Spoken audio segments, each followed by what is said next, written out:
Good morning everyone and welcome to our fifth joint meeting of our Council and the Youth Council. This meeting is being live streamed and will be made available on the Council website for public viewing.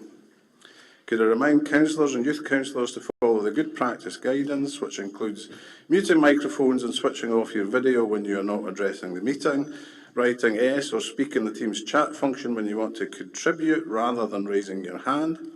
If you're in the hall, you can do this on your iPhone or iPad. Those in the room without access to Microsoft Teams chat, if you wish to speak, please catch the attention of Nick Evans, who's sitting at the end of the table, who will enter your name into the chat. Please don't repeat contributions already made by other members. No material should be posted in the chat function if it is intended as part of the discussion. The usual standing orders apply, including that any votes will be undertaken by roll call. If any member has to leave the meeting, please either leave the Teams meeting for that period of time or write leave in the Teams chat function and then join when you rejoin the meeting, so we can keep track on whether the meeting is quorate. All members should speak clearly and directly into the microphone when making contributions, and when referring to reports, please provide reference to the relevant page and paragraph to allow everyone to follow. Please focus contributions in areas where clarification is required or to propose an alternative to a recommendation. Members may notice that when I call members to speak, I will refer to them formally using their title, councillor, so that it is clear who are councillors, and by process of elimination, who are officers. Mark, could you please provide us with some housekeeping information for the venue here at the Bridge for anyone who may be unfamiliar? Thanks, Convener. So this morning there is no fire alarm planned for the building. If it goes off, it is a loud siren, so we will know and hear it, and the meeting point is out through the front door in which we came in. For members who need to use the toilets are gender-neutral toilets within the building and are available on the right-hand side as you go out the door that you came in. Thank you, Mark. To assist with the meeting, I think it would be helpful to introduce who is present at the top table. I am Councillor Malcolm Johnston, Convener of Dumfries and Galloway Council, and joining me is Councillor Gail McGregor, Deputy Convener of Dumfries and Galloway Council, Ailsa McDermott, Chair of the Youth Council, and Riley True, Vice Chair of the Youth Council.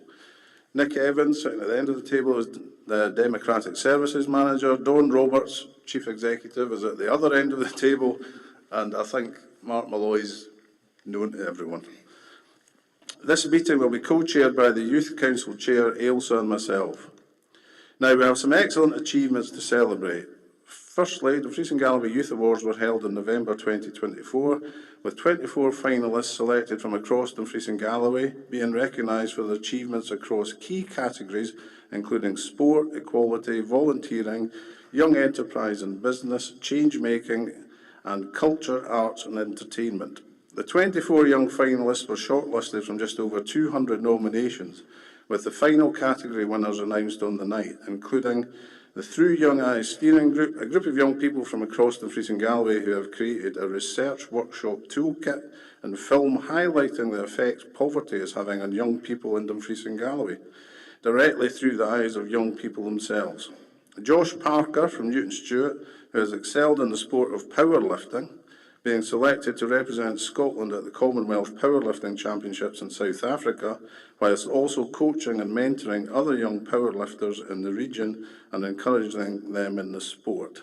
And Nadine MacDonald, an inspiring young person involved in theatre, drama and arts. Nadine has nurtured and encouraged local young talent and runs a production company that gives other young performers the opportunity to deliver performances across our region. So can we show our appreciation with a bit of a round of applause?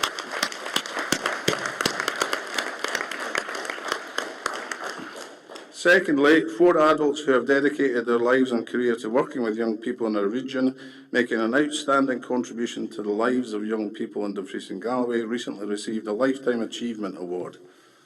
They were Ian Mitchell, Anne McLaughlin, Tracy Wood and Helen Turner. So a round of applause for them as well, please. Finally, congratulations to Caitlin Walton, who has been elected to the UK Youth Parliament to represent Scotland. Caitlin will be travelling to Westminster later in the month to attend the UK Youth Parliament sitting, where she will participate in debates around issues affecting young people across the country. She is currently carrying out consultation to establish young people's views on the motions that we'll be debating at the sitting, including topics such as period dignity, public transport and the national living wage. This is the first time someone from Dumfries and Galloway has been elected to the Youth Parliament, so well done, Caitlin.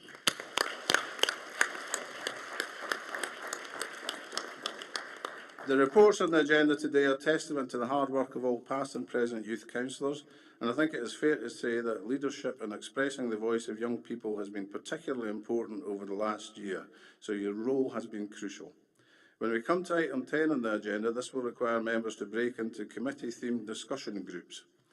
Education, skills and community wellbeing themed discussions will convene in F21 on the first floor. Economy and infrastructure themed discussions will convene in G31 on the ground floor. Enabling and customer services themed discussions will be held online via Microsoft Teams in this hall, which is room 59, and clearly on the ground floor because we're in it. So hopefully everyone will find their way successfully to the appropriate room.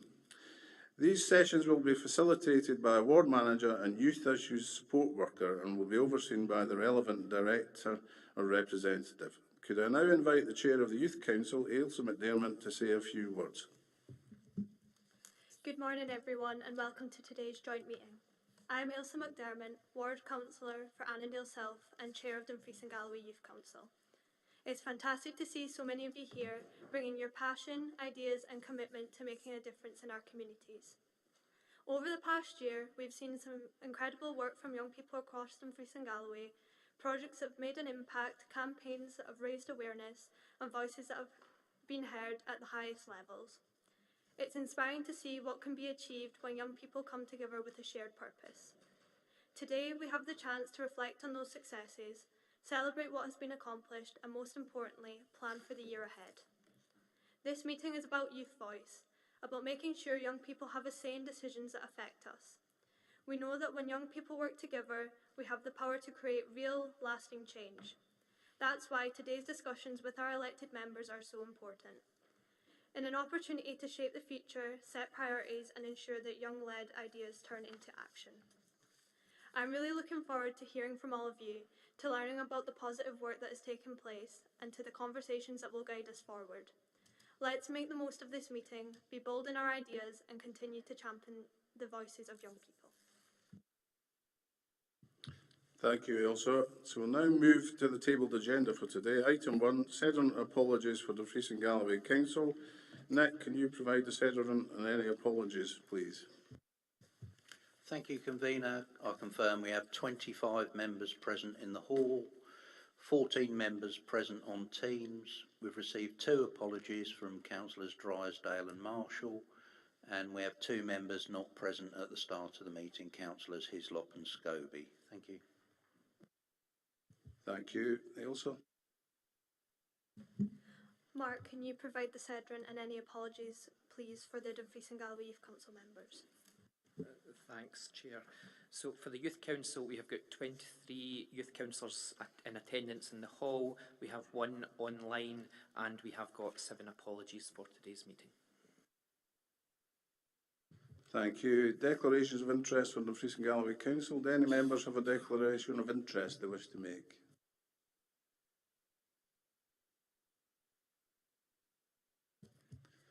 Declaration of interest for Youth Council, Ailsa. Do any Youth Council members have a declaration of interest they wish to make?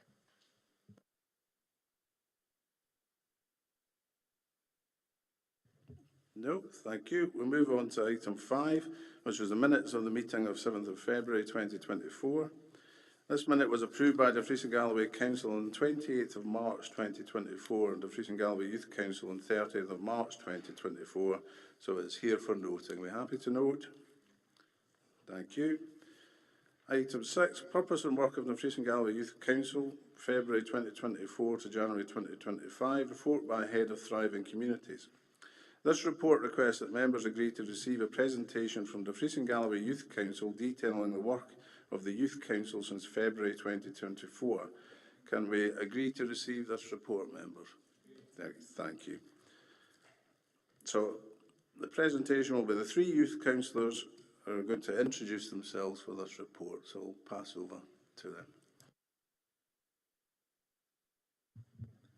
Good morning. My name is Max Hukin, Youth Councillor for Ward 2, and I am delighted to be delivering this presentation on behalf of Dumfries and Galloway Youth Council, along with Louise Church, MSYP for Galloway and West Dumfries.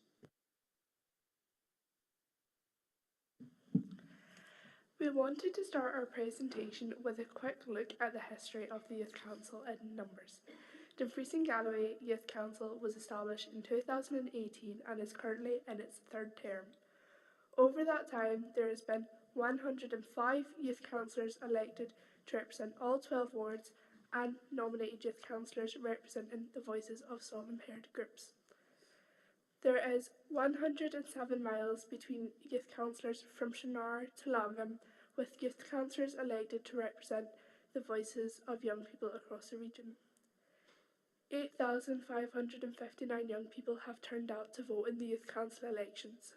Over the last 5 years, we have had 61 regional meetings and weekly locality meetings focusing on many different campaigns and projects, both locally and nationally. Today is the 5th joint meeting of the Youth Council and Dumfries and Galloway Council, and in this time there have been 7 Scottish Parliament sittings, both online and in person, from here all the way to the Shetlands. There has been an absolute remarkable amount of hours volunteered, and that is 27,300 hours in our region to try and make Dumfries and Galloway the best it can for young people and children. During this time, we have consulted with 10,828 young people and helped to secure and distribute £180,000 to local youth-led projects in Dumfries and Galloway. The Youth Council has not only grown in numbers, but strength and influence. We have built strong partnerships with local organisations, and we are delighted to be back here today with this opportunity to work with local decision makers and plan to create a real change. Dumfries and Galloway Council made 4 clear commitments to young people: that they would ensure young people have the skills, ability and confidence to speak out, that they would talk with, listen to and value young people, that they would make sure that young people have opportunities and are given choices to actively and meaningfully get involved in the decisions that affect their lives, and that they would act on the views of young people by receiving and changing services as required. And we are pleased to say that through the Youth Council, we feel that this commitment from the Council is being upheld through the training and development opportunities that we have been offered, and by the opportunities to work with Dumfries and Galloway Council to develop shared actions. The Youth Council is not only about making a difference, it is also about empowering young people with skills and confidence to be future leaders. Through training and development and hands-on experience, we are ensuring that young people's voices are not only heard but are truly influencing the shape of our community. Over the last year, we have participated in training, residentials, workshops, and have had weekly meetings with our support issues worker to help us understand local government structures and community work and be involved in these committees, develop public speaking and presenting issues effectively, and how to ask the right questions and challenge decisions constructively. By developing these skills, Youth Council members will leave with a greater confidence, a stronger voice and the ability to take on leadership roles in the future. We're looking forward to a 2-day training course later this month that will focus on leadership skills and resilience, adaptability and overcoming challenges and staying motivated to make a difference. Days such as today are such an important part of that commitment. The opportunity to make change based on the needs and aspirations of young people. Later today, we will get the opportunity to consider the progress made against the Shared Action Plan created in February 2024 and go on to participate in workshops themed around 3 council committees and forward plan for the year ahead. The Youth Council works closely with the 4 members of the Scottish Youth Parliament that are elected to represent Dumfries and Galloway. We currently have 2 members representing Galloway and West Dumfries and 2 members for Dumfriesshire. The Scottish Youth Parliament is the democratic voice of Scotland's young people. Their vision for Scotland is of a nation that actively listens to and values the meaningful participation of its young people. Their goal is to make this vision a reality in order to ensure young people in Scotland grow up loved, safe and respected, and able to realise their full potential. The members of the Scottish Youth Parliament support the local work in Dumfries and Galloway alongside working on national campaigns such as climate crisis, an end to gender-based violence and an increase in mental health training and education. So what have we been doing for the last 12 months?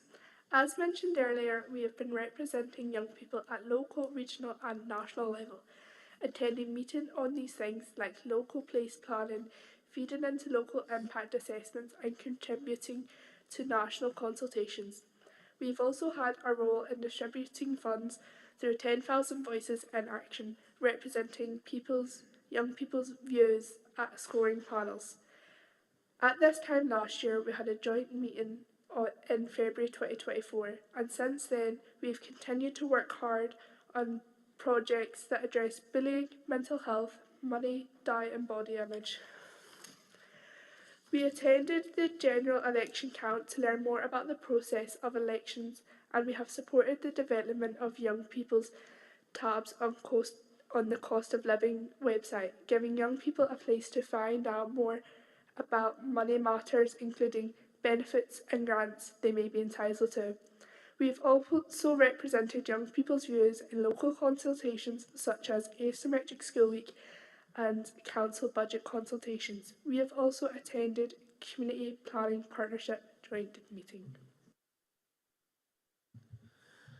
Our member of the Scottish Youth Parliament for Dumfriesshire, Skye Allen, has been elected as the convener of the Equalities, Human Rights and Social Security Committee in Scottish Youth Parliament, and Caitlin Walton, our member of the Scottish Youth Parliament in Dumfriesshire, has been elected to represent South of Scotland at the UK Youth Parliament. We are very proud of both of them. Our MSYPs have attended sittings in Stirling and Edinburgh last year, taking forward the views of young people in Dumfries and Galloway, and some of our youth councillors went along to Youth Scotland's Big Ideas Weekend, which inspired the programme for the Roots 24 conference that was held in Newton Stewart in November 2024 for 80 young volunteers, activists and leaders. We have been working on the Through Young Eyes along with a steering group of young people to raise the voices of young people in our region who are living in poverty. This has involved holding events across the region for organisations and professionals that work with young people, and we have also delivered a presentation to the Health Secretary about Through Young Eyes and the issues for young people in Dumfries and Galloway. We have been out and about raising the profile of the Youth Council at local events, including volunteering over the Youth Beats 24 event weekend, having our own area within the Youth Work 10. It's been a very busy and productive year for the Youth Council. So what's coming up next? We have a 2-day training course coming up later in February, and as part of that, we will be finalising our local ward action plans for 2025, focusing on specific pieces of work that we want to deliver over the next 6 months.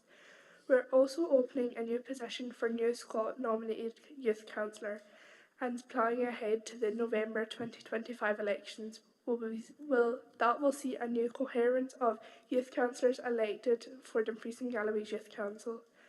The election process will begin after summer, where we will hold information sessions about the Youth Council across the region and encourage young people to stand as candidates for the November elections. During this time, they will be supported in developing their manifestos and election campaigns. Also coming up this year will be the next Scottish Youth Parliament sit-in and UK Youth Parliament sit-ins, where our local representatives will attend, and we will continue to work on regional campaigns around key issues such as mental health, poverty and transport. So that brings us to the end of our presentation, and we hope this has given you a snapshot of the range of work that the Youth Council has been involved in over the last 12 months. We are happy to take any questions and comments on our presentation. Thank you for listening. Thank you very much. I've certainly had an incredibly busy year, and well done. It must be difficult fitting all that in with your studies as well, but well done to all of you. I'll open the meeting up to debate and questions. Mark Malloy is here to assist with any operational questions. To Councillor Little. Thank you, Convener, and thank you for that presentation. It really was quite enlightening of how hard a job this is and how full on these young people are. What I would like to ask the young people, and possibly Mark, what involvement do the schools have in promoting and encouraging the election process? Are they very heavily involved in making sure we have plenty of young people know all about it and step forward into these roles? Thank you, Mark. Can you help? If it's okay, Convener, maybe take it to Max and Louise first, and then I'll come in if there's anything to add after that. Yeah, so when the elections happen, schools do work with Youth Work and Youth Council to promote the elections. So during the voting period, there was boxes in schools where students could go at lunchtime and break time and intervals throughout the day to vote for their youth councillor that they would want to stand for them. So schools do have quite a heavy involvement within the process, if that answers your question. Thank you. Is there any further questions? Do you mind if I ask Max or Louise, how much time do you spend campaigning if you're trying to be elected?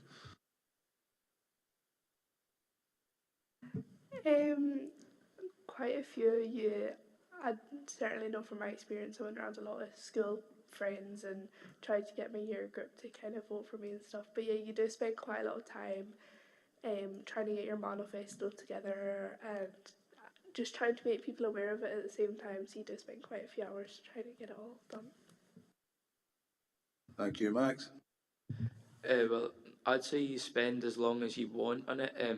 You get what you put in, essentially. So if you're only going to put in a few hours, and you're not going to get much out of it. So it's whatever personally you think how long you should put into it, basically. But put in what you get out of it. Thank you. Are there any further questions on the report and presentation? No? So we'll move on to the recommendations. We've been asked obviously to agree the presentation at 2.1, which we've done. And 2.2, note the progress of the work of the Dumfries and Galloway Youth Council as outlined in the presentation and the contribution it is making to our council strategic outcomes. And 2.3, note that the Youth Council has agreed to create a new nominated youth councillor position for New Scots as detailed in 4.8. So we're happy to agree 1, which we've done, note 2 and note 3. Thank you. Item 7, final progress report on the Joint Action Plan 2024 to 25, report by Head of Thriving Communities. The purpose of this report is to provide a comprehensive final update on the shared action plan for Dumfries and Galloway Council and Dumfries and Galloway Youth Council for 2024 to 25 for members to scrutinise the progress and agree any continuing activity. I will open up the meeting to questions and debate. The relevant service director, I think, is Gillian Bryson handling this, is present to answer any questions on the actions that relate to the directorate. So do we have any questions? Councillor Little? Thank you, Convener. I was just wondering, as this is about our young people and for our young people, how our young people feel about this progress, whether they feel there's been sufficient progress, whether they are satisfied with the contents of this report, as I said, to see if they feel that this has gone at the rate that they feel that it should have done. Thank you. And who can help us with this? Ailsa?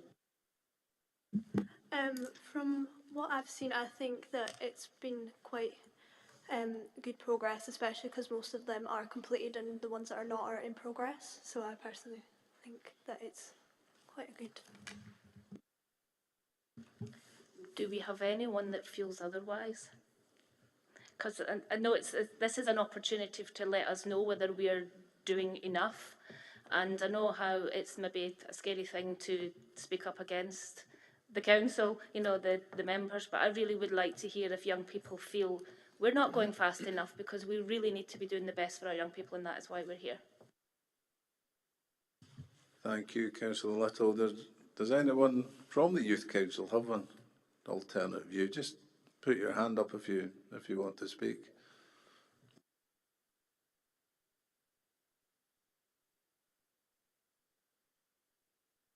No, it seems like we don't have an alternate view at the moment. But Councillor Beretti. Trying to get this thing to work there. Press the button. Okay, my question, Chair, good morning everyone, is page 29. So we've got the policies that we brought in last year and we've been talking about for a while, and that's vaping. It has been in the national press quite a lot, and in here it says progress is being done with a group called Landed. So my questions are, how long does it take before the task, it says in progress, how long will it be before it's actually in action? Who are Landed? Are we going, as elected members, going to see any of the material that the Youth Council have had, and what is the next step? Thank you, Councillor Beretti. Is there anyone can help us with that, Mark? Thanks, Convener. In terms of the work with Landed, they're a national charity who specialise in the areas around vaping and smoking and other risky behaviours that young people may take part in. Because we are taking forward the work as a peer education approach, there's a requirement to properly train our young people before they go and deliver this out to other young people. So the training is in progress, in the last while, and should be complete the other side of Easter, in order that we're then able to roll it out, working with our colleagues within schools from the other side of the summer holidays. Want to come back, Councillor Beretti? Yeah, I think so. I mean, do we get a chance to see some of this work in progress, try it out on elected members? Not that I'm going to vape, but I want to know what or how are the youth members going to look at this, because again, vaping is one of those issues which, if we do not get a control of it, we are going to see the results of the damage in 20, 30 years' time. And a lot of these young members here are going to be part of that community that have got to deal with it. Thank you, Councillor Beretti. Is it possible to share this information, Mark? Yeah, through the appropriate officers, I'd maybe suggest that we could offer a workshop for members to come along to in a voluntary capacity, if the young people are comfortable to do that after the summer, perhaps after they've ran it in a few of the schools with their peers, and then we could look to offer something quite informal for members who would wish to come and find out more about it and take part in it. Thank you. So we'll take that on board. Councillor Lowe. Thank you and good morning. Councillor Jamieson and myself on page 25 were involved in the notice of motion about bullying policy and that being a bit more available within schools. 40 schools responded, but that's only about a third of the schools in Dumfries and Galloway. That means quite a number of you maybe in schools where that didn't respond. How can we encourage all the schools to take part so we can get an overall view of the policy within schools? Because that's 2/3 of schools that didn't respond. Thanks. Thank you, Gillian. Good morning, member. Sorry, Councillor Lowe, I missed you said 2/3 of the schools were not involved in that. Was it the bullying policy?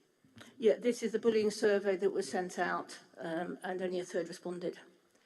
Yeah, absolutely. I mean, it's critical. Our schools work within the frameworks that we have.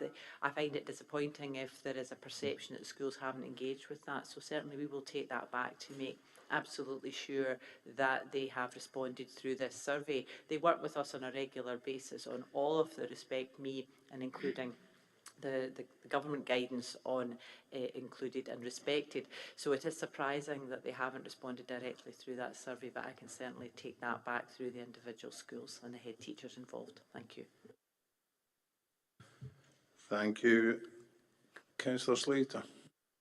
Yes, thank you, Chair. It's on page 21. It's regarding, as was just said, bullying at schools. Most of this appears to happen online. I just wonder what the Youth Council think of carrying phones in schools. Should they be restricted? As Bill Gates said the other day, maybe they should be restricted to up to the age they get to the age of 16. One other point is about, unfortunately, knife crime is happening in schools now, and what the youth think about possibly having the system that have like in airports where you walk through in the morning and it checks to see if you're carrying any such instruments. Thank you. Thank you. I think at the moment, Councillor Slater, what we're doing is we're looking at the progress report on last year's action plan. I think that would be a very good topic to raise when we break out into our appropriate groups. Councillor Stevenson. Oh, thank you, Chair. As somebody that goes on about mental health all the time in the Education Committee, I have to note, and obviously not one that just goes with the flow, I'm slightly disappointed to see that out of the 3 actions, 2 of them are still in progress, although they're on track. I think, considering what young people have told us about their mental health, we should actually be fast-tracking these ones. Thank you. Thank you. Gillian, can you respond to that one? Yes, these are council-wide initiatives, and certainly I think these are on track. These are big issues for all of us, and I would recommend that we take those forward into the workshops this afternoon and include those in the action plan for next year. Would it be correct in saying, Gillian, that this is going to require work continually? It's something I think we really need to keep on top of, and we can't let it drop. Absolutely, it's an absolute priority for us in our communities, as wider communities as well as the schools. We know that rates of mental health and the concerns around young people's mental health continue to increase, and we want to understand that fully, and I'm looking forward to the workshops this afternoon so that we can take all actions that we can to support young people in our communities going ahead. Thank you. Councillor Hagman. Thank you, Convener, and thank you to our joint chairs for chairing today's meeting. I was wanting to build on the comments that Councillor Little had raised, and that's about how we get that feedback from our young people. So in our previous item, it was really brilliant to hear that that the young people were feeling that they were not only being heard, but they were being listened to, and that was quoted, which was great to hear, because one of my concerns is that this becomes a tokenistic tick box exercise. So to get that was great. There was also a comment that they felt that they're able to review and change services as required. So our action plan is before us. We've got lots that are complete. I'm not going to put anybody on the spot to say how are we feeling, but actually how do we get that feedback back? Because again, nearly 11,000 young people have been consulted over the years, pulling this together. Are we going back to those, or do we have to wait for the next iteration of 10,000 voices to get that feedback? Because not everybody's maybe going to engage wholly with their youth counsellor, in the same way that not every constituent in my ward comes to me, but they may have some issues that they want raised. So how are we going to go back? Is there a role for youth services? Is there a role for the regional council to help support that, to actually go back to our young people and say, these actions are complete.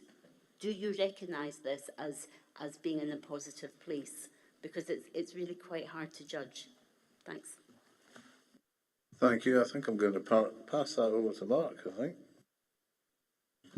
Thanks, Convener, and thanks, Councillor Hagman, for the questions. I think in terms of ensuring that we're effectively engaging with young people, it's really important that we go back to them to tell them what we've done. The reassurance I can give to members is that across all directorates in the council there is a number of services who are engaging with children and young people in a whole range of topics, whether it be regeneration, place planning, etc., where it's now happening as a matter of course across our council, and that there'll always be more that we can do. But I think across the organisation there is work happening there, because I think all officers now understand the importance of engaging with young people and following the strategy that members agreed around our youth participation and engagement work. Certainly I will take back and speak with the youth councillors through the chair at their next meeting to see if there is more that we can be doing to feed back to young people to ensure that they are aware of what we are doing. But we do it in specific projects, but you know, we can look on it in a wider sense to reassure members on that. Thank you, Mark. But from what I was taking from what Councillor Hagman was asking, really was how we get feedback from, with all due respect, from the actual youth council and youth councillors rather than a council officer's report. You know, is there any way to take that forward? Am I correct, Councillor Hagman? Is that?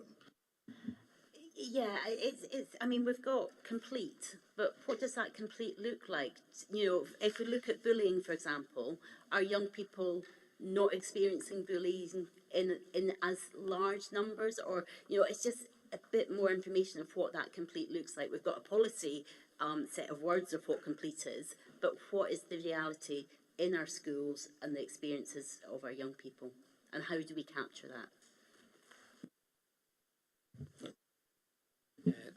Thanks, Convener.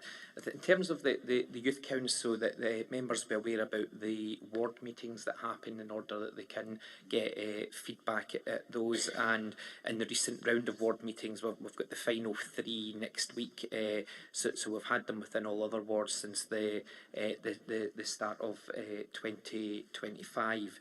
And I think that gives the opportunity on a more informal basis to hear directly from the youth councillors and get feedback from them on it. But in terms of the actions within the action plan, we agreed at this joint meeting 2 years ago that would be much more specific with the actions. So some of these topics are very big topics, complex things that, you know, the other organisations out with the council have a role to play in as well. But at the same time, we want to be very specific in those. So where an action says it's complete, it's around the specifics that were agreed at the joint meeting last year. Thank you. Councillor Jameson. Yeah, can I refer to appendix on page 25? Again, I'm going to comment on the status is completed. Councillor Lowe and I have been quite active in this, and we've been in liaison with the officer that's carrying out this review, and I believe it's still ongoing. And part of the ongoing process is to speak to young people. So I'm not convinced it's completed in any way, shape or form. Bullying consistently comes up as an issue with young people and parents and schools. It's really complex, it's really difficult, so nobody's been judgmental. But we need a process that actually has actions. The review is ongoing. I know the officer is putting a lot of work into this, but it's by no means completed. So I think it's such a big issue, and I put it to the young people who have expressed this as one of their priorities, that the survey's not completed. Can we make haste and complete it and actually see some actions? Councillor Lowe and I brought this up because we've done some research on the handbooks, the school handbooks, and most of them were cut and paste, and they didn't reflect the concerns of the parents or the young people, whether that's the bully or the bullied, and both of them need attention. So I think it's a high priority, and it's linked with mental health.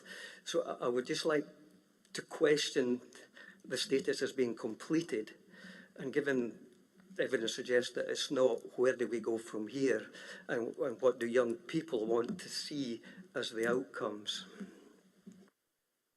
Thank you. Gillian. Thank you, and I think we all acknowledge that there's continued work. We need to focus on this. Echoing Mark's comments, that there was specific work that we have reported as complete, in terms of the review of the bullying guidance at an authority level, but that then has to be taken forward at a school level. Each school should be using that broad guidance to review and agree their own school by school guidance, taking children, young people and parents with them. And we can see that schools are not approaching this as yet consistently. We're not yet through all of our 113 schools, but the action to develop authority-wide guidance has been completed. But we absolutely recognise that we have got work to do in the implementation and the refining of that at a school by school level, and getting the shared understanding at each school what would matter most to them. Thank you. Yeah, just a quick follow-up. Thanks for that, Gillian. And I know that the Directorate took it very seriously, as do head teachers. But I'm still concerned that the email conversation I've had with the officer is the review is not completed, so therefore we can't develop any conclusive feedback on that or actions based on that evidence. But I'm content that Gillian is on the case, and as soon as we can, we need to see some concrete actions. I repeat, it's not easy. It's complex. It involves an awful lot of different stakeholders. But with mental health anxiety, this is one of the issues that keeps cropping up. So it's great that we're discussing it here. It's great that the young people have got that, and I'm confident that Gillian will follow up with that. Thank you. Councillor Thompson.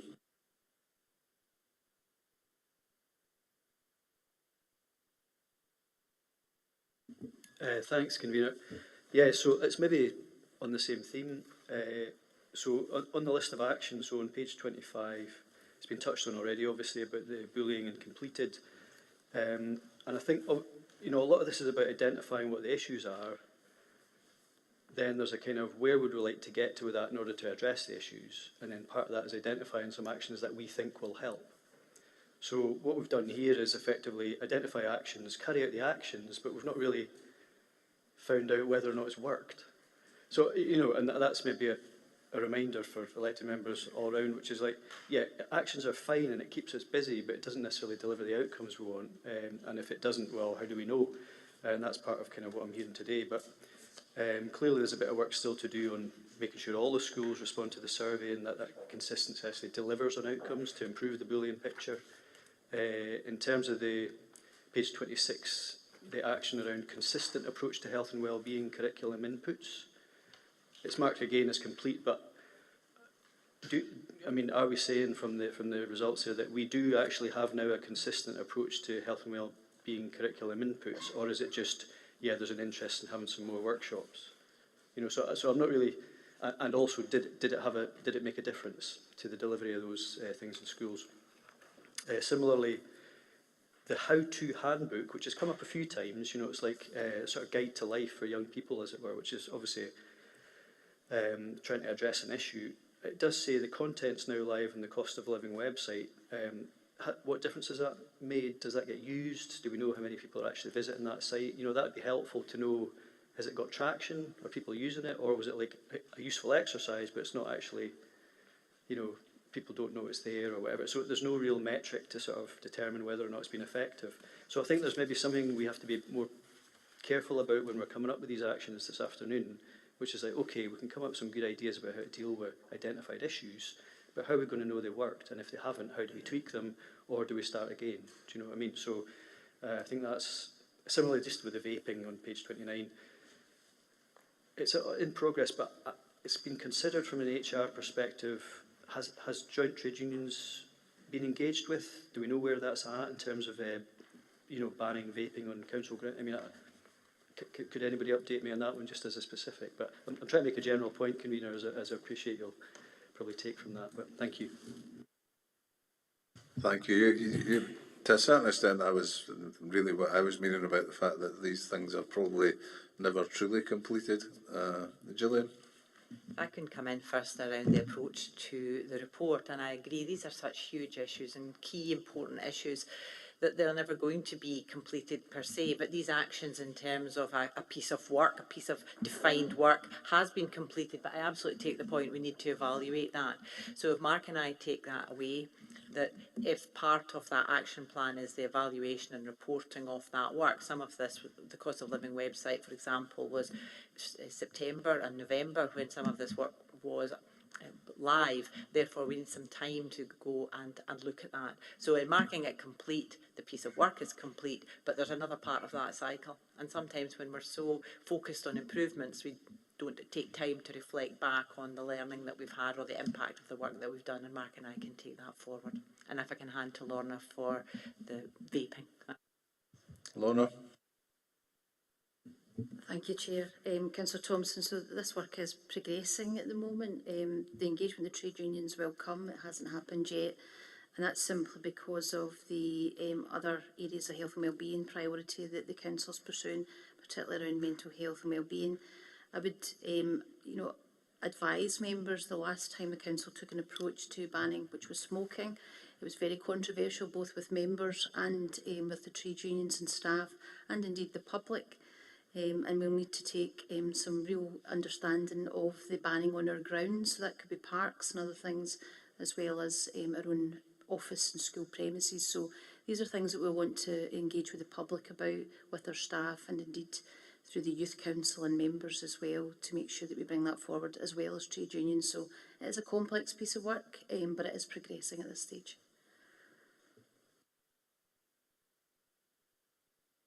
Thank you. I think I've been slightly remiss here as well, but for the benefit of the youth councillors present, could I ask both Gillian and Lorna to introduce themselves? You're elected members, we all know who you are, and I think it actually might be helpful if you could do that. Gillian first. Thank you very much.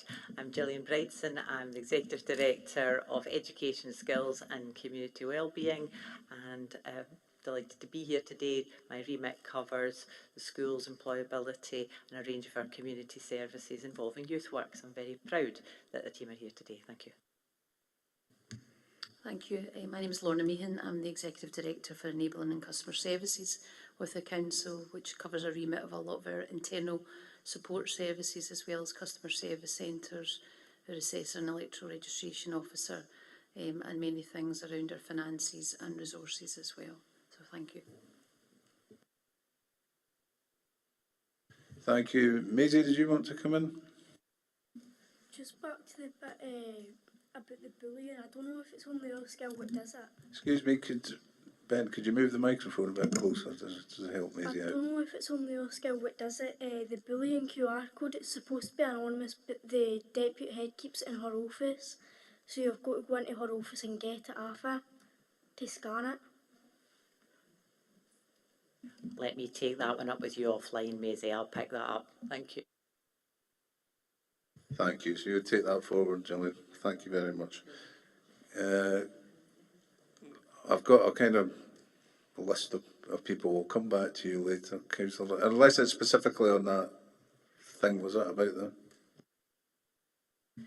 No, it was just about the layout of the report that maybe I think would be more helpful. That was, do you want me to come in or wait? Just wait just now, because I've got some first-time speakers to come in. Councillor Dashper. Thanks, Convener.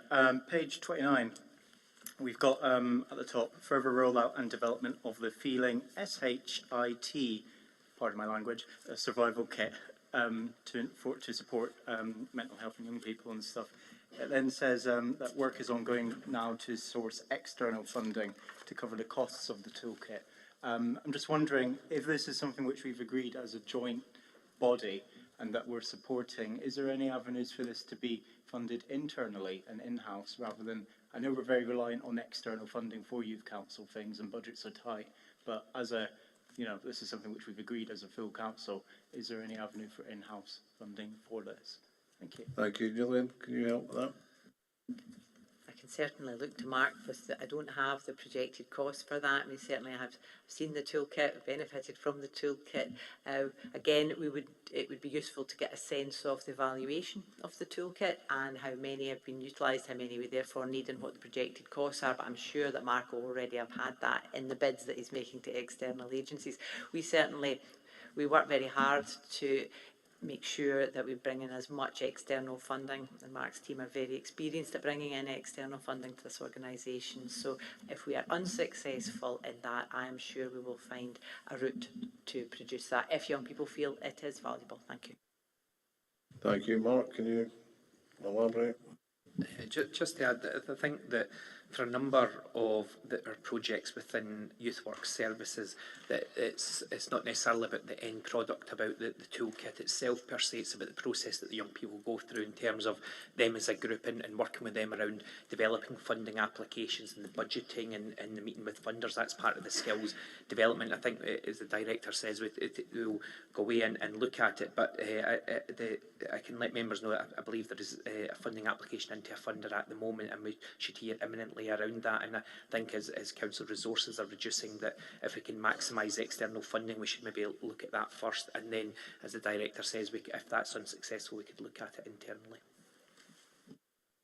Okay, Councillor Denelli.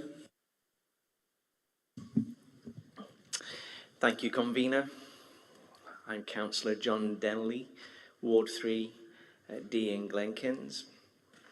I wanted to raise the point linked to those that have been made by other councillors regarding page 25, linked to anti-bullying, and specifically to note cyber bullying and the rise in cyberbullying within society, particularly through media, and whether or not we're doing sufficient to have consultation with parents, schools and young people. There are many young people who are struggling with mental health due to social media and the cyberbullying, and so I'd be interested to hear from our youth councillors on their experiences, because currently in Australia they are in the process of banning social media for children under the age of 16 in terms of their law, and I wondered if that should be a debate that we have at some point, whether it be in one of the workshops this afternoon linked to cyberbullying.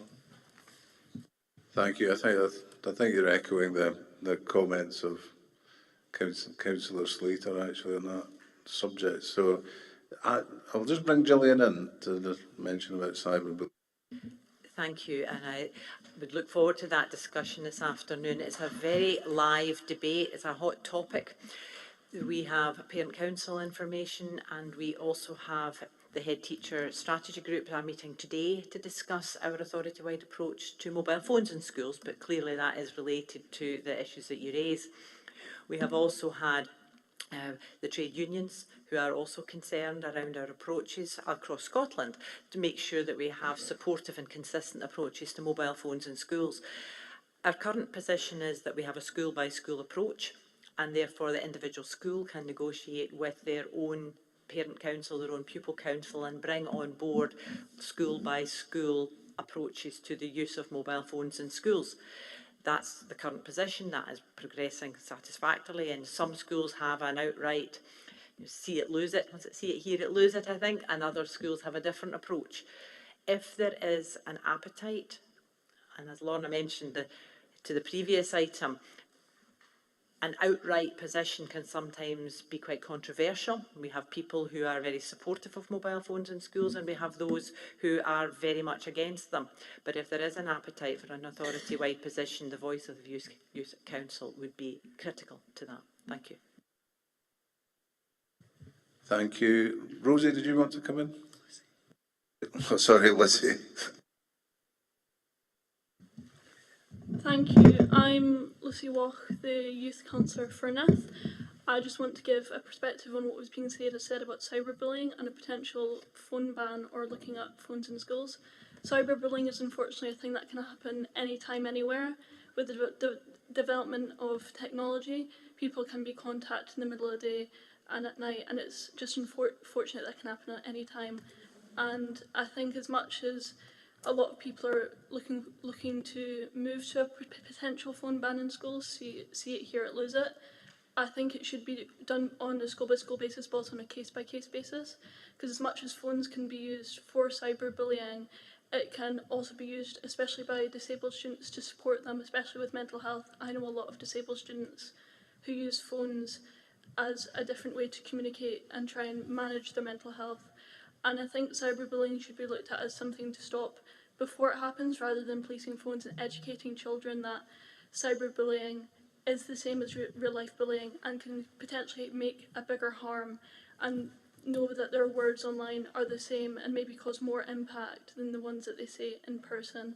And cyberbullying should be looked at the root of the cause rather than banning phones, because if we can stop it before it happens, then phones wouldn't be such an issue. Thank you. Thank you. Councillor Little. Thank you, Convener.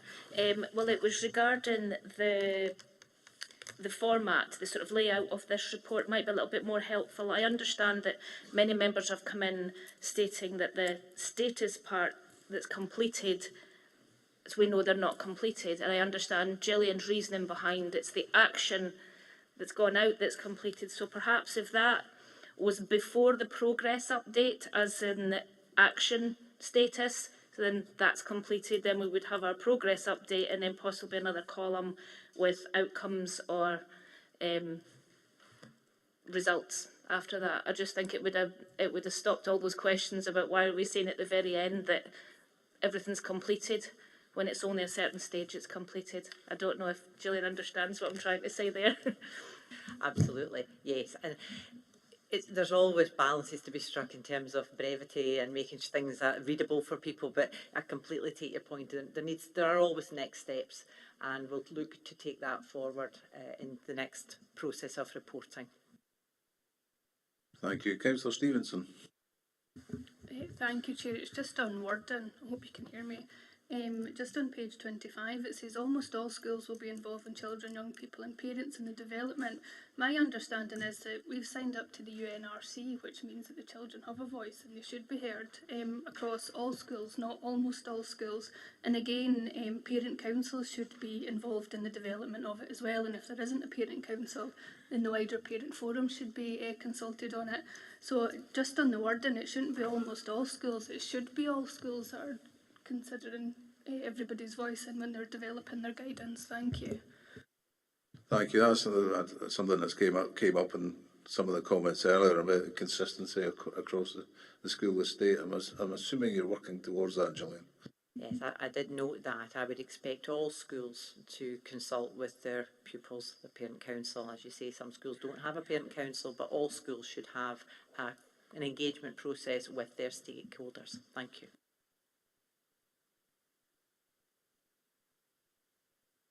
Thank you, Stuart. I would also like to note that in the case it says completed, but it says also that almost all schools, if this is in fact completed, it should be 100% of the schools in the area have completed this and have got these responses to the surveys and this information back to us. If we don't have this information for what appears to be almost a third of the schools, I believe it was, then how can we be sure that it is fully complete and that we do have all of that done? Thank you. Thank you. Gillian. I'm picking up from a number of speakers that there is concern around this particular indicator. Now, I'm clear that the action was to conduct a review of the bullying guidance, and that, and my understanding, has been completed. However, I've heard from Councillor Jimison that his conversation with the officer involved indicated that the review is not completed and that clearly we do have work to do. So perhaps if members are, Youth Council and members are in agreement, I can take that back and we can look to extend this into the next action plan following the workshop this afternoon, and we can fully understand the status of where we're at the moment. I'm clear that the review has been conducted, but if officers are indicating that it is not, I need to explore that. Thank you. Thank you. Councillor Jimison. Yes, the email that I received from the officer was just a couple of days ago, and I'm happy that that's been recognised. And in her email, she did say that she's still to engage properly with parent councils and young people to take this forward. So the officer is doing an excellent job. It's just that we need to move it on. And it was just confusing for me to see the word completed when I've got an email message that I just sent the question to the lady, and because she's been very helpful, and I really stress that she's been very helpful and very intuitive in what she's doing, and she is engaging. It was just that I think everybody realises bullying is an ongoing issue, and from colleagues, councillors that have been here for a lot longer than I have, they've been banging the same drum for a long time, and it's because it's difficult and complex, we need to address it. So the work that the officials doing is really valuable, and I'm assured by the lady that she will be engaging with young people and parent council. So I'll just stress that we need to get a move on, and just to echo Councillor Thompson, we need to see actions and that are consistent across schools, and equally that there's resources within the schools to deal with the complexity. So thank you. Thank you. Do we have any further question or comment? No. Okay, so we'll move to the recommendations. 2.1, we're asked to consider the progress in the shared action plan for Dumfries and Galloway Council and Dumfries and Galloway Youth Council, as summarised in 4.1 and detailed in the appendix. And at 2.2, agree any actions to be continued for future implementation, as referenced in 4.3. Are we happy with that, or do we want to, are we content to take away as an action that Gillian's going to pursue those matters that are marked completed to verify they are? Or are we taking that as part of our work sessions this afternoon? So, Councillor Hagman.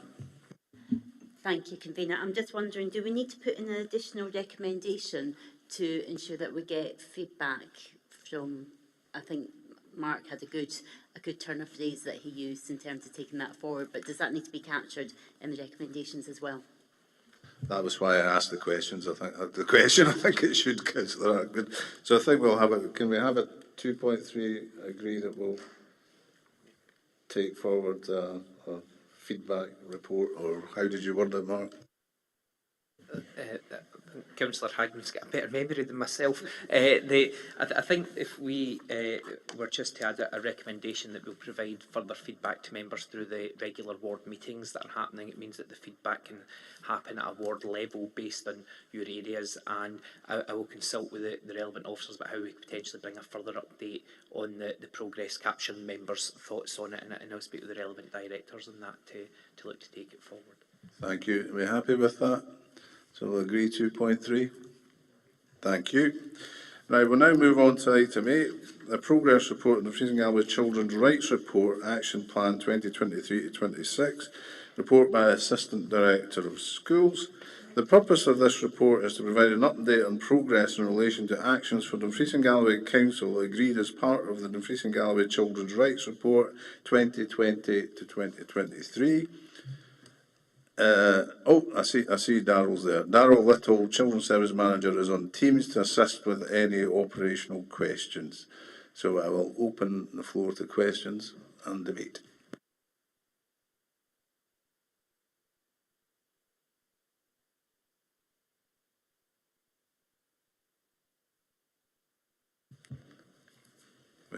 We have silence. We're not. Oh, Councillor Dorward. Thank you, Convener. Good morning, councillors. No issues with the recommendations in the report and the implementation of children's rights or young people's rights, but perhaps a question for young people on this in general, that with rights come responsibilities. So can I ask, or perhaps the director, or what are we doing to also enshrine the fact that when you have rights, and it's quite right that children and young people do have rights and they are made aware of them, but there are corresponding responsibilities that go along with that to respect the rights of others. So how much is that being emphasised along with children's rights? Thank you. Thank you. Darren, do you want to help with that? Thank you, Convener. Good morning, everyone. So I think, as we were previously discussed, Rights Respect in Schools is now a programme that's been delivered across all schools in Dumfries and Galloway. And a key part of that is to support children and young people in their understanding of their rights. But also, as you're picking up, Councillor Dorward, another element is, of course, that we appreciate and understand, respect and value the rights of other people. So that is absolutely a core element of that delivery across all our schools. Happy to respond to any other questions. Thank you. Thank you, Darren. Do we have any other questions?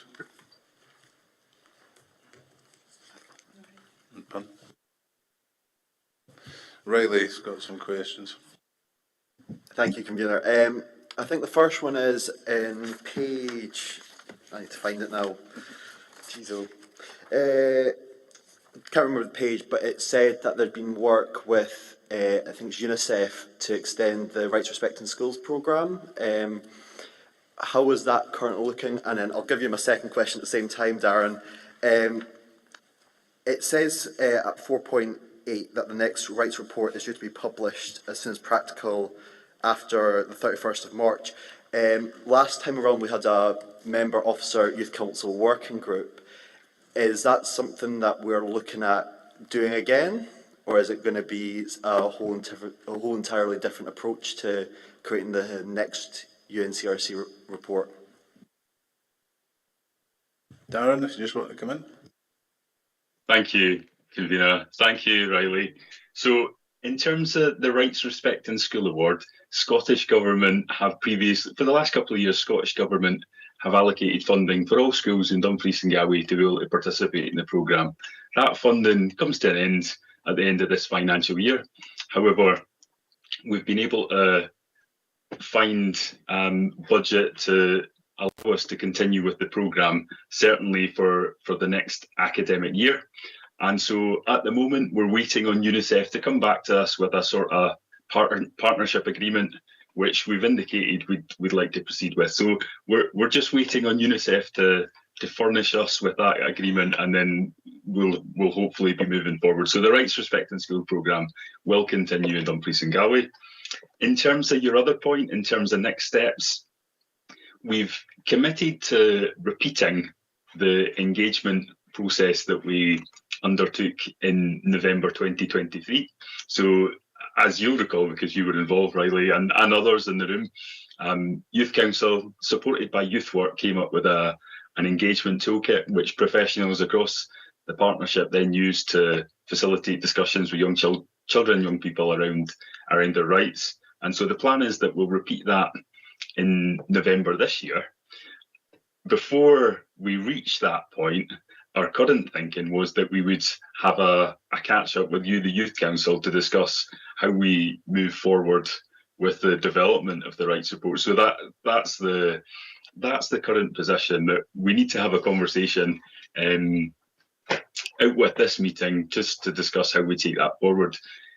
As an aside, we also had that discussion at the joint meeting of Community Planning Partnership Board and Youth Council, where we talked about the approach to the rights report next year. So there's some various elements that we need to have a conversation about, and happy to do that in the coming months.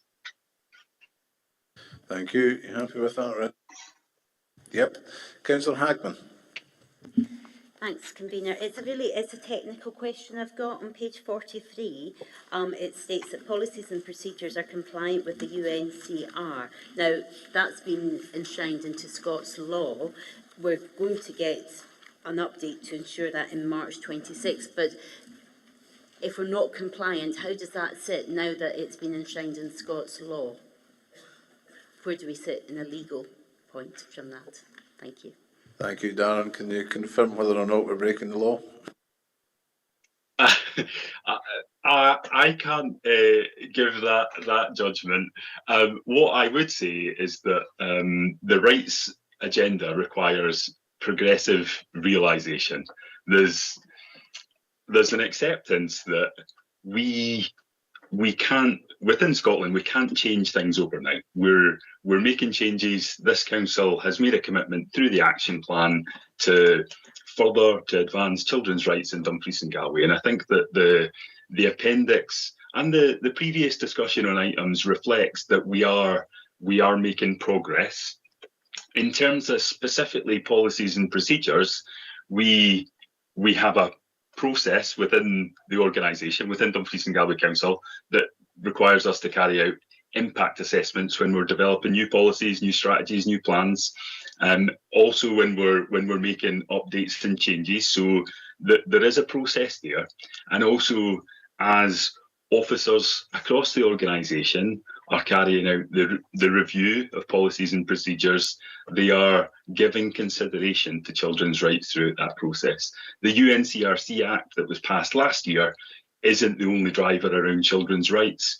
much of the policy and legislative landscape from Scottish Government in recent years has had children's rights embedded. So I think that it would be fair to acknowledge that I'm not aware of any specific UNCRC related children's rights challenges being made towards us as a council since the passing of the Act last year. Thank you. Councillor Hagman. Yeah, no, thanks for that response. I just think we need to be really secure and serious about this. If we are going to respect this, we need to make sure that all our policies and procedures are compliant.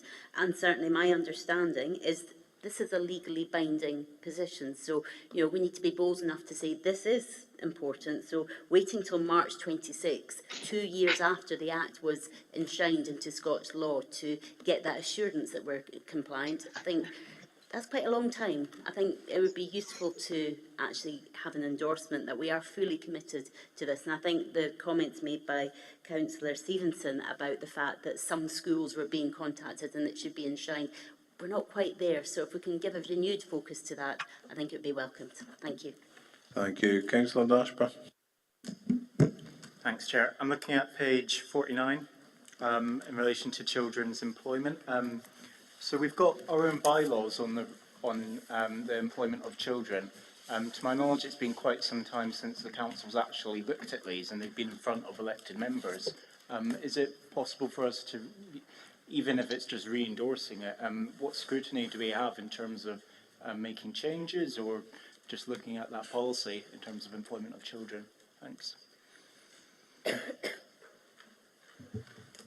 I need to remind myself, Councillor Dashper, when we last reviewed those, I certainly was closely involved in that back in 2014. However, if you can forgive me, I'll take that back and ensure it's a very, again, a live issue, and particularly with the cost of living. Young people do hold down jobs and it's important to them, but we do have a responsibility as a council to manage this, and it's not simply a school's responsibility, it's a council. As per the previous item, this is a council-wide responsibility. Thank you. Thank you. Councillor Jimison. Yeah, a follow-up to Councillor Dashford. I'm George Jimison. I'm Councillor for Annandale South. Again, page 49. It says Children Employment Guidance is now published as a core element of the Education Authority Schools Handbook, promoted through all schools. I've got a lot of young people here. I'd be interested to see how many of the young people have actually read the school handbook. So what I would say is that I would ask and I would assume that this is an element of PSE guidance, etc., so that young people actually are aware of their employment rights as and when they leave school, or even when they're working in school. So I'm just wondering, there's a lot of stuff in the school handbook, and I know from being a school parent chairman that not a lot of folk read the school handbook. So should we be promoting things that are in that handbook more, or promoting the handbook more, so that more folk are aware of the issues in there? And that includes bullying, because that's often where the handbook comes, that's where the information is, but how well is it promoted? And our children, through their PSE and guidance, are they offered further information rather than just relying on the school handbook? Thank you. Gillian. Thank you, Councillor Jimison. And the school handbooks are helpful because the information and signposting is in one place, but there are a range of information sources for young people. There is also the issue that Councillor Dorward raised, that while we can signpost and support and provide, young people also have a responsibility to look for to access the information that's been made available to them.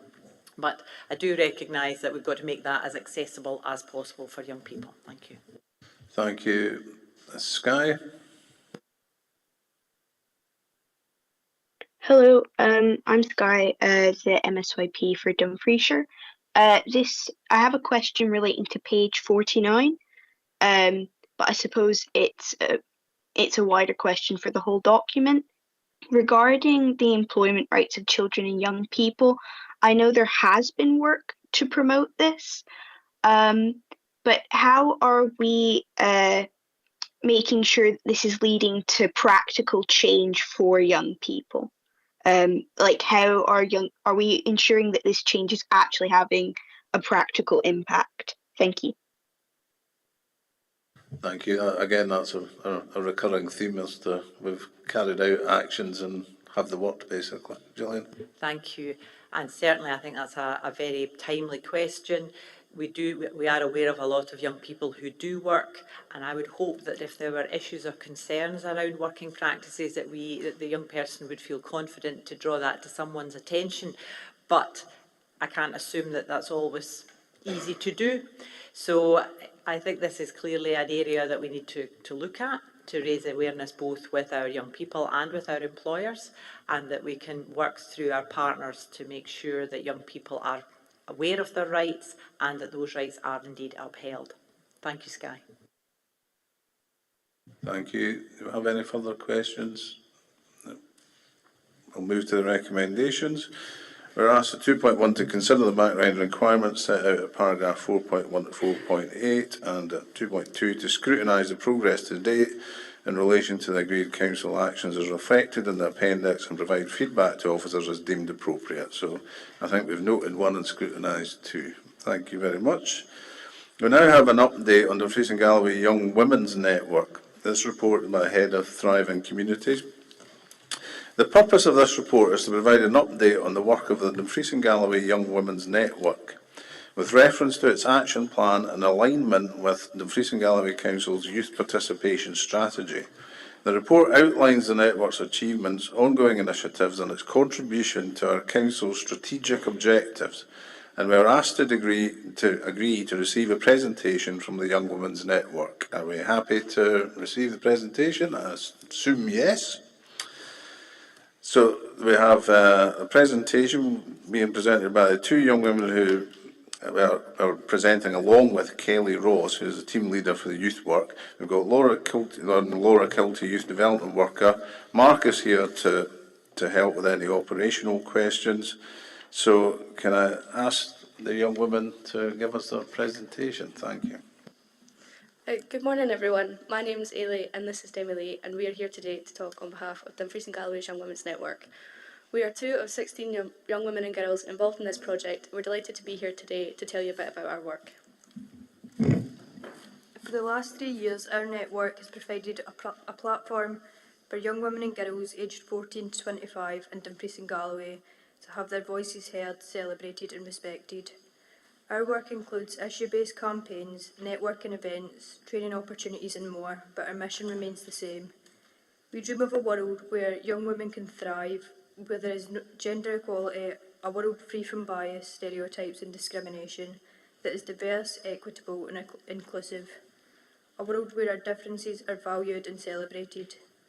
To achieve our dream, we're working together with young women and girls groups from Blackpool, Newport and Belfast to form the Young Women's 4 Nations Partnership. Their support and experiences have been instrumental in developing our own network and strategy. The network is supported by Dumfries and Galloway Council's Youth Work Service. Our strategy provides a structured plan designed to support and empower young women and girls by addressing the challenges they face and promoting opportunities for their development.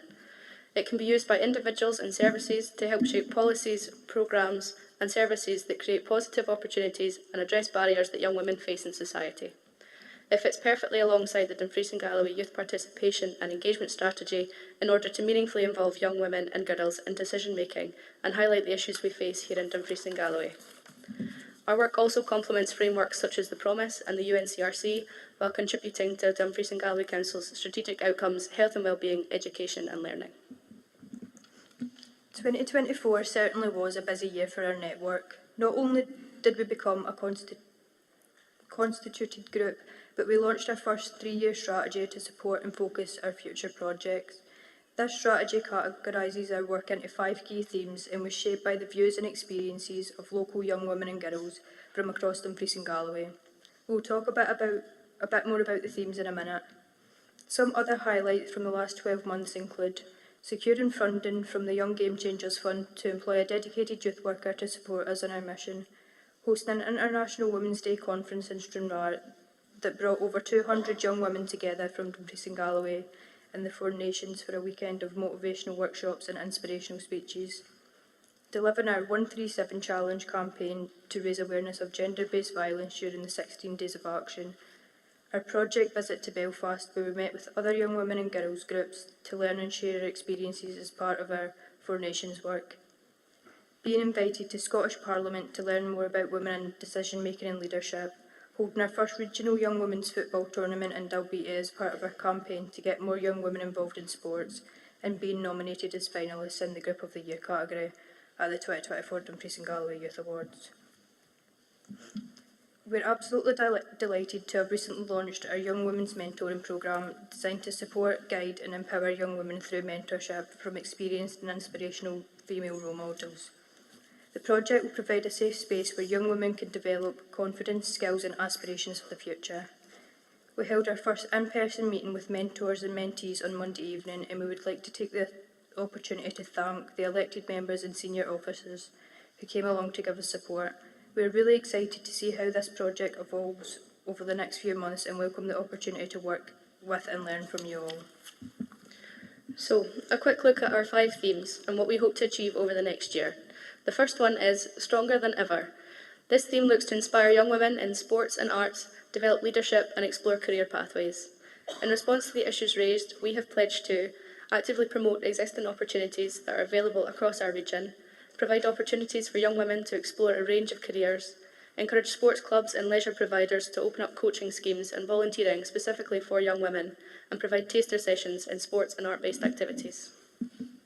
The next theme is Beyond the Mirror. This theme explores issues around mental health and well-being, relationships, porn, gender-based violence and sexualisation. In response to the issues raised, we have pledged to provide a range of accessible mental health and well-being opportunities that focus on positive mental health and peer support systems, and contribute to local and national campaigns that challenge gender-based violence, such as the annual 16 Days of Action. The third theme is Women for a Better World. This theme aims to challenge social media pressure that young women face, as well as combat bullying and breaking down gender stereotypes. In response to the issues raised, we have pledged to educate young people on healthy relationships, misogyny and sexism, deliver the Imagine a Man Toolkit, which is a positive masculinity programme to young men through schools and youth groups, and deliver training and local campaigns to raise awareness of the issues highlighted under this theme. The next one is Pride and Power. Pride and Power focuses on involving, encouraging and empowering young women and girls from marginalised groups. In response to the issues raised, we have pledged to provide opportunities for these young women to develop confidence, leadership and participation, celebrate their achievements and talents and offer enhanced support to services and groups working with young women from a marginalised background. And last but not least, Empowered Women Empower Women. This theme highlights the importance of positive role models, celebrating women's achievements and the power of knowledge. In response to the issues raised, we've pledged to establish a mentoring programme for young women in Dumfries and Galloway, as mentioned previously, to bring young women and female leaders together to develop training for professionals that focuses on the importance of empowering young women and girls and being responsive to their needs, and celebrate International Women, past and present, to raise aspirations and ambitions of others. So what's next? Our calendar is already filling up for 2025, full of important and exciting opportunities to influence policy, participate in national research and progress towards a fairer, more equal world for young women and girls. Our focus for the next year will be to deliver our first 6-month Young Women's Mentoring Pilot, which is already underway. This project aims to give young women and girls positive role models that can support them to develop skills and tools to use in both their personal and professional lives. Participate in research projects led by the Young Women's Movements in the University of West Scotland. Secure funding to grow our national work and develop a toolkit that can be used for organisations working with young women across the UK. Deliver our Healthy Minds, Brighter Futures project to all secondary schools focusing on healthy relationships, norms and gender stereotypes. Build strong relationships with local organisations such as Wigtonshire Women's Aid, the Public Protection Partnership and the Resettlement Project to promote partnership working and involve more young women in our work. And to travel to Newport, Wales this coming March as they take their turn to host our Four Nations International Women's Day celebrations. On On behalf of the network, we would like to extend a huge thank you to all the elected members and Dumfries and Galloway's Regional Youth Council for taking the time to receive our presentation today. We will now welcome any questions or comments. Thank you for that presentation. Very well done. Do we have any questions or comments from anyone?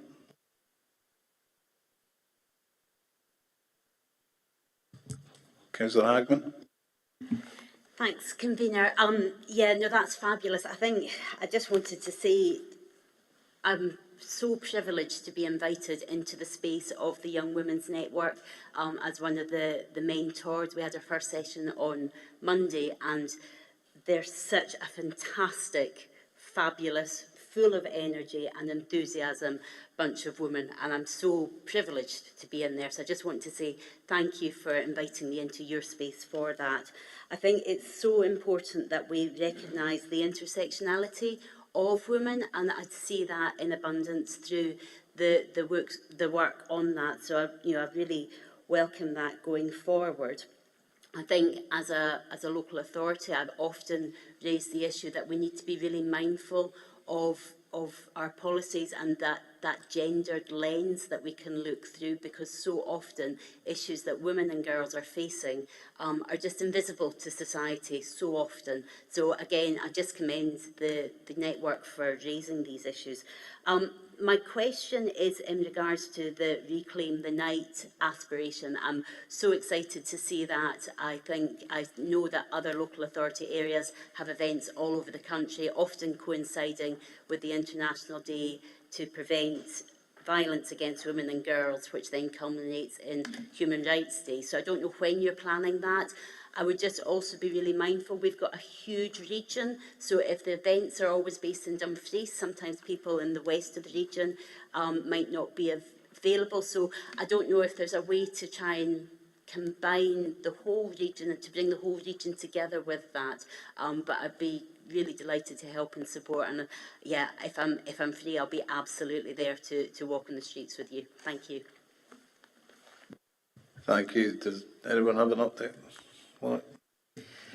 So the two Reclaim the Night events will both happen in November during the 16 Days campaign, and one will be in Stranraer and one will be in Dumfries. And the idea is to bring them both together for the kind of starting bit, and then they'll both happen in both the localities. So yeah, November. Thank you. Councillor Beretti, you want to ask a question? Yeah, thank you, Chair. It's the section beyond the mirror now. I know it's been brought up quite a few times in this meeting this morning, and I think they're also just touched on by Councillor Hagman. The gender-based violence, that's obviously where we're going to have a little bit of difficulty there. And given that we're constantly seeing on national television the results of some of the extreme violence in schools, how are they going to approach that? Because I would imagine that they will need the participation of both sexes to try and tease out what is it that is causing this and how do we resolve the issue. Thank you. Laura? Thank you. So there is an acknowledgement that this work needs to be with both male and female. So the plans for the year ahead is focusing on work with both.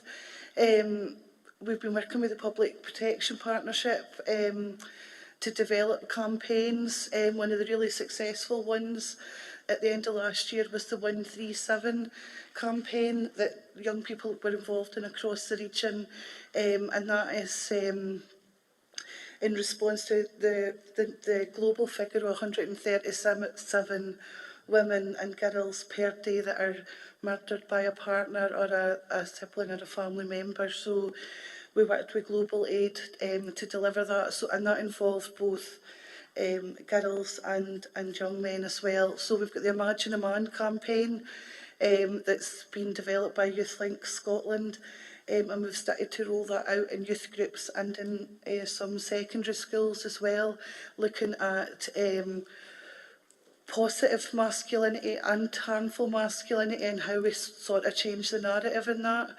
So we'll be continuing that over 2025. And we mentioned the Healthy Minds, Brighter Futures project, which the secondary schools are signing up to now. We're delivering that in May. The young women are going into schools to talk about like gender norms and stereotypes. It's just about starting the conversations with young people as much as we possibly can, and try and develop that from there. We're working with a young women's project in Blackpool who've just launched their first young men's strategy. So that's something that we would be hoping to develop this year as well, so that there's work happening for both. Thank you. Yeah, thank you, Chair. Thank you. Councillor Little. Thank you, Convener, and thank you for that, Laura. I'm really, I feel so good about the fact that you're including young men, because we've always given our young women and older women, but right from early age, we're given lists of how to protect ourselves, how to keep safe. Young women are given lists on how to keep safe, whether it's on social media, whether it's on TVs, whether you're handed stuff at school or friends. We always receive lists of, you can't do this at night, you can't do this, here what you should do. But we don't, keeping our young women, or keeping women full stop safe, starts with men. So if we need to be devising these lists, we need to be devising education to teach our young men not to be abusive, not, or deal with their anger or whatever the causes are. So if we're doing this whole project, not just about getting women into the room, but get men into the room and boys into the room itself, that can only be positive and it can only be beneficial for the whole thing. So thank you very much for that.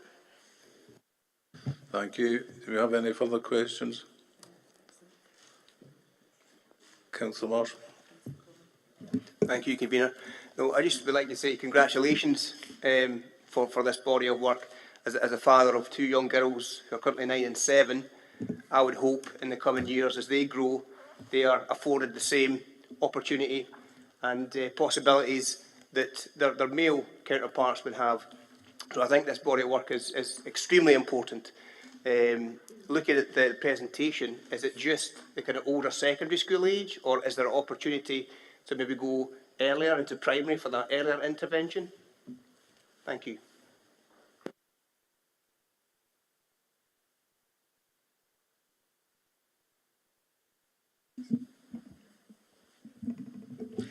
So it's something that we've been talking about, certainly last year during the 16 days, and we were working with different groups of professionals about we need to start this conversation a bit younger, because part of it is about kind of getting them the skills and the confidence to challenge it as well. So there's a whole bystander movement at the moment about giving people within our communities the kind of confidence and the words to use to challenge when they hear maybe misogynistic language or something that just doesn't sit right with them.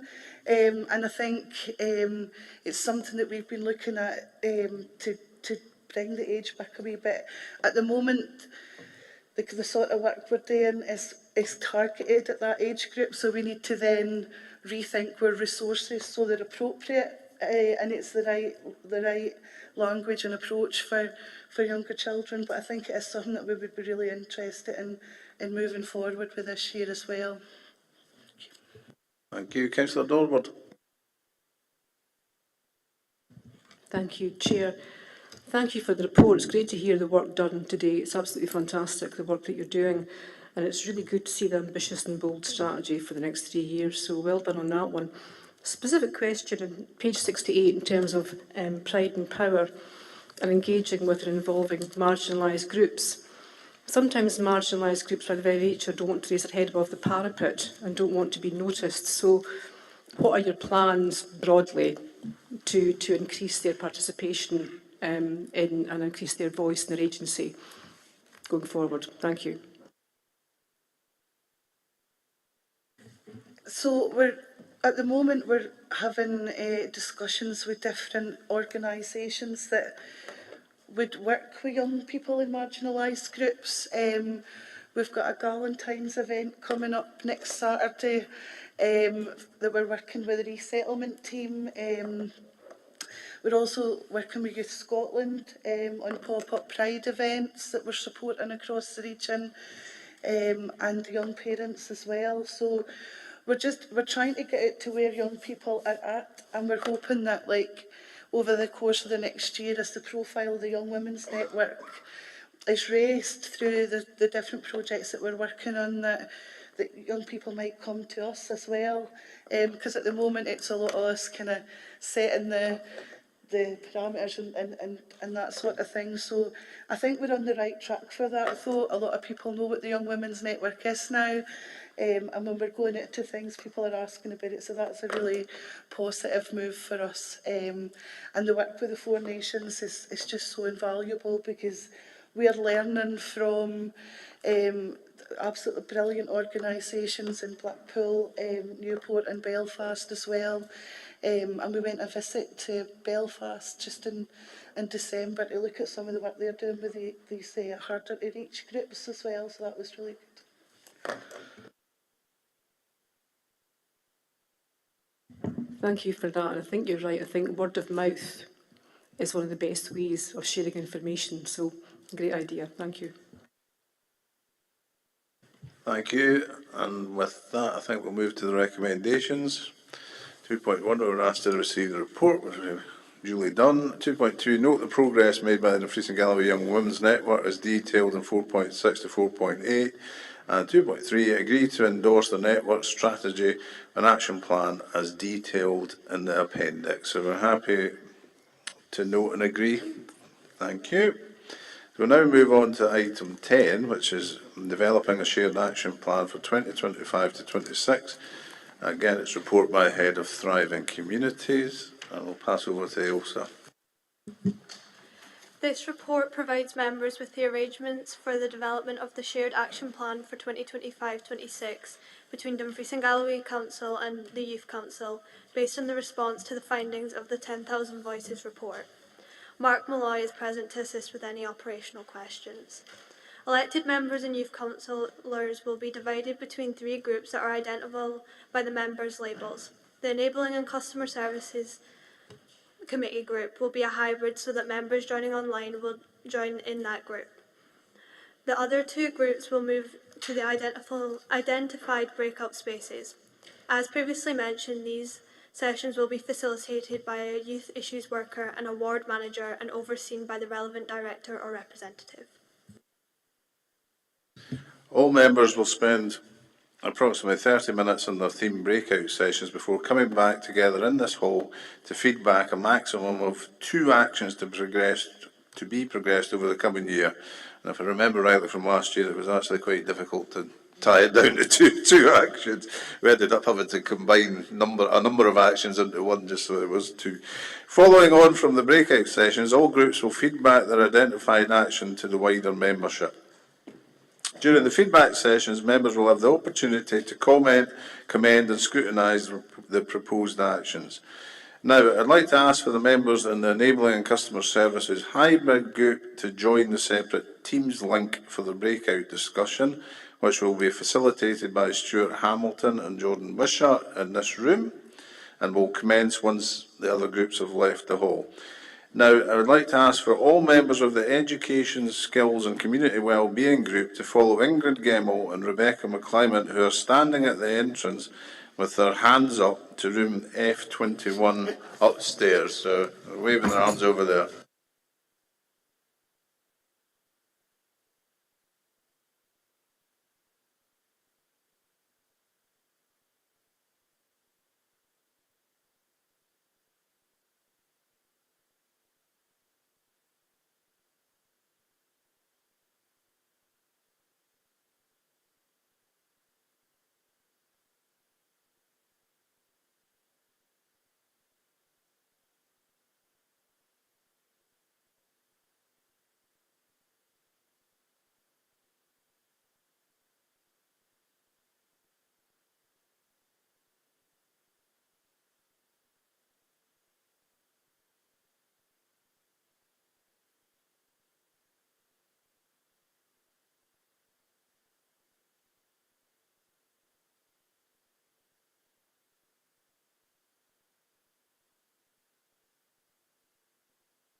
Now, I'd like all members of the Economy and Infrastructure Group to follow Fiona Dobney and Zoe Nix, who are standing at the entrance with their hands up, to room G31.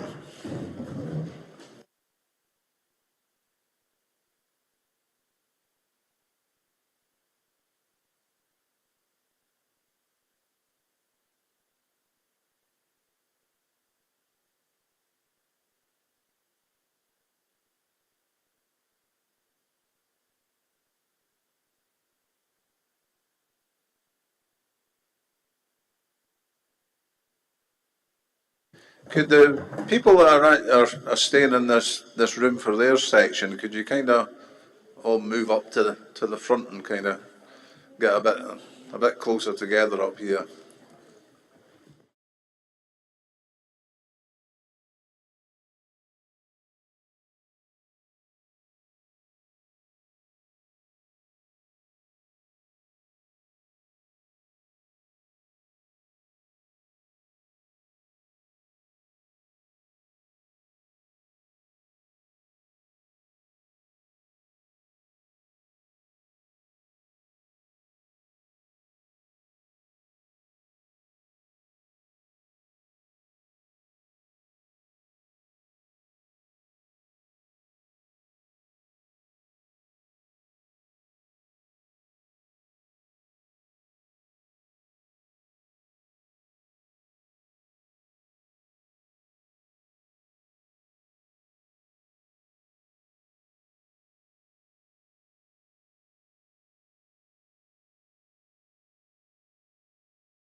We're now going to receive feedback from each of the groups about the action they are proposing. Has someone got a microphone on? This is a bit of an echo. Nope. So I'll now invite the Enabling and Customer Services group to feedback. Who's feeding back for that? So our first action regarding employment was increase employment / training opportunities, specifically where we recognise the need to grow our own in apprenticeship / paid apprenticeships within the council, which can lead to full-time employment. And our other action was increase space and access to council facilities to promote greater access to digital tools for young people out with the school day / term. Thank you. Could I now invite the Education, Skills and Community Wellbeing group to feedback? So what we put is, for the first one, we put further progress the anti-bullying work constantly across all schools setting, making politics visible to all, including easy read vision. And then our second point was review the PSE curriculum. I don't even pronounce that.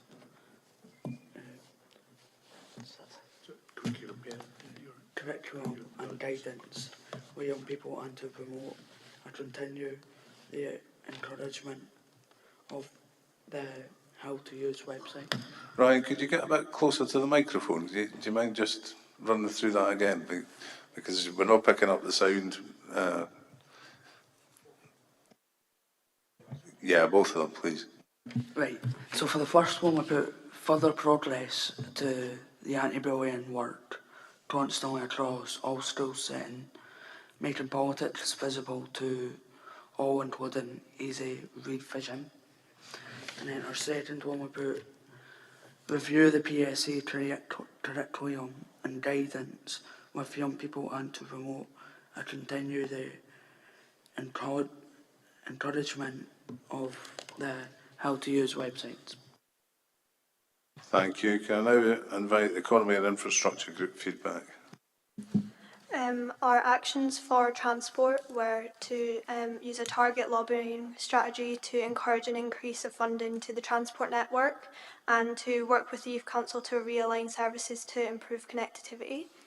And then our ones for climate change were Dumfries and Galloway Food Sustainability Partnership, to work alongside the Youth Council on a pilot programme and get them involved in the partnership, and to work with energy providers to make renewables more affordable to local people experiencing fuel poverty.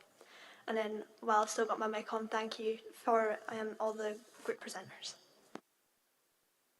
Thank you. Mark, have we managed to capture these? Yeah, I think we've got across the three groups 2 actions and possibly 3, if I was correct, within the economy and infrastructure one. So we've got within education, and these are very high level, around further work related to the previous action plan, I believe, as well, around the bullying area, that bullying, the politics, and looking at how that's available and promoted to young people, and alongside the PSE curriculum review. And then within the Economy Committee, which I've covered, and the further committee is about increasing employment opportunities for young people and looking at modern apprenticeships within the council and digital access out with the school day. Now, I appreciate I won't exactly have the wording, so I'll speak to the people who fed back after committee to make sure we've got the appropriate wording for the minute. Thank you. Does anyone have any comments or questions they would like to make?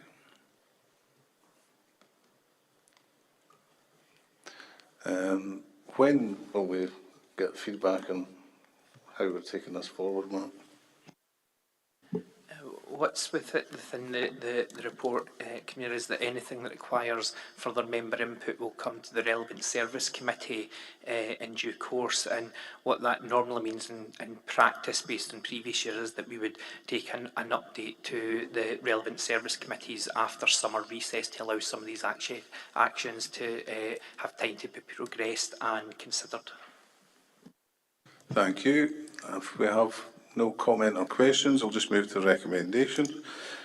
We were asked to agree at 2.1 to the arrangements for the discussion groups at today's meeting, which clearly we have.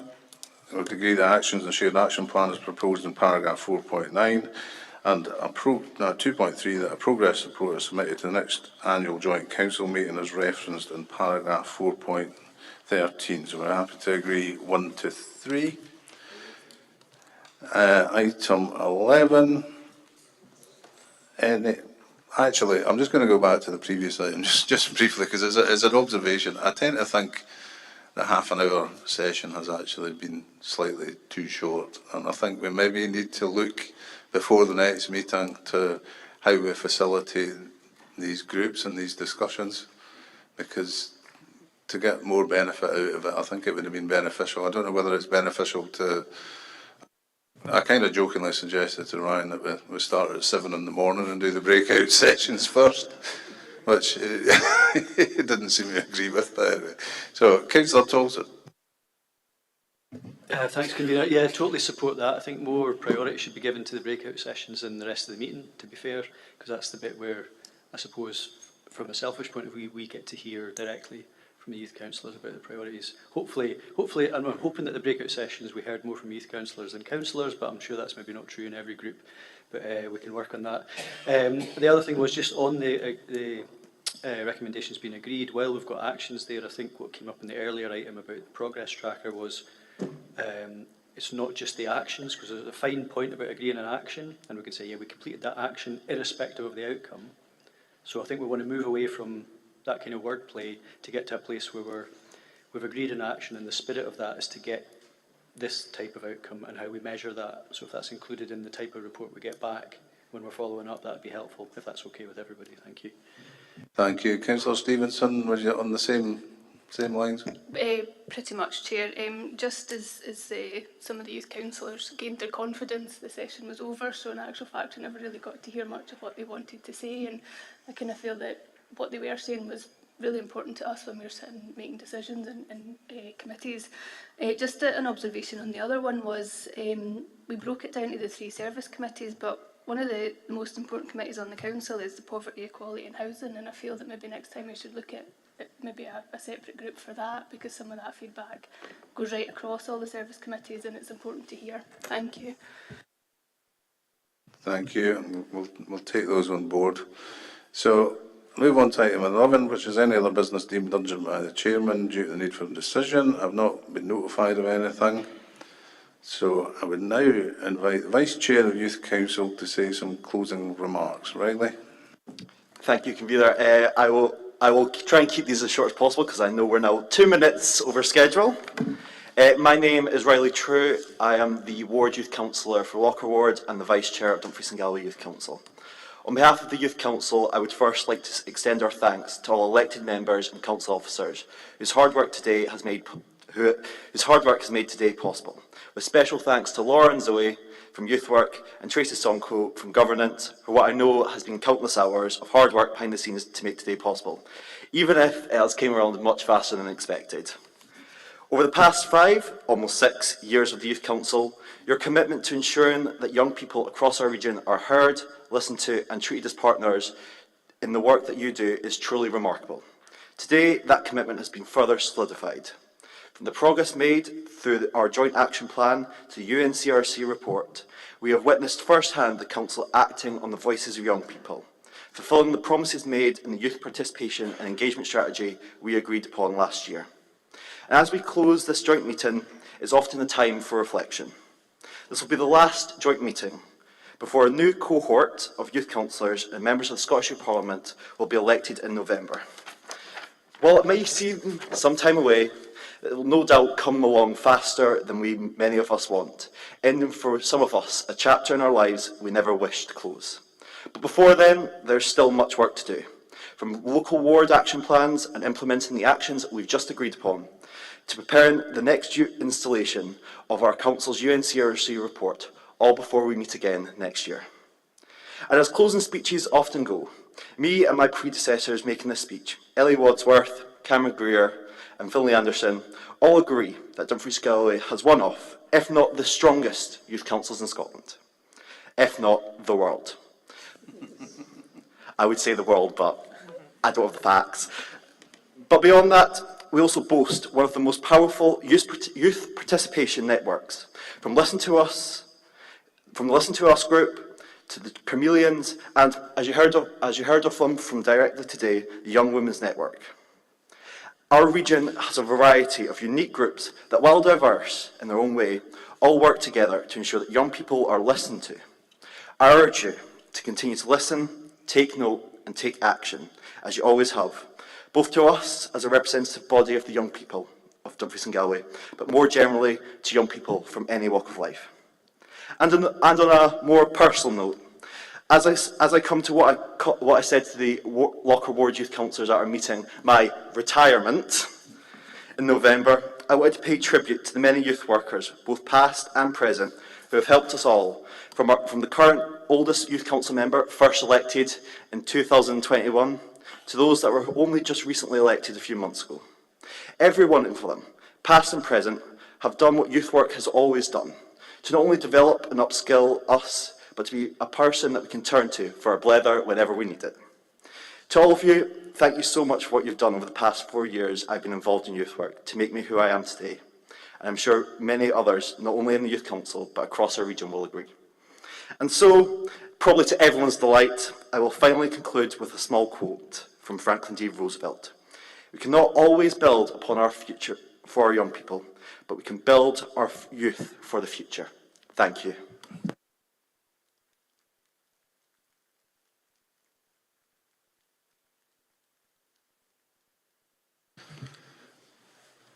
Thank you very much for that, Riley. I always knew you were ambitious, but I didn't realise world domination was part of it. So, Riley and I go back a little while, actually, because I first heard Riley giving a talk about the Youth Council. I can't remember how many years, 2 years ago, and he's been a regular speaker at events that I've attended. So I've known him quite well for a few years. So I would also like to thank everyone for their participation in making this joint meeting a success. It's been positive to hear the progress made across all reports, but as is pointed out, what we've been concerned about going forward is we're concerned about outcomes. So going forward for the next meeting, hopefully we'll encapsulate more of that in the reports and we'll continue to monitor that. We are committed to following up on the actions that we've discussed in our breakout groups, and we will continue to progress them along with the ones that are still in progress from previous years. So could I conclude by thanking each and every one of the youth councillors for your commitment, drive and passion, and we look forward to following up agreed actions and joint working over the next term. So thank you all very much. Thank you.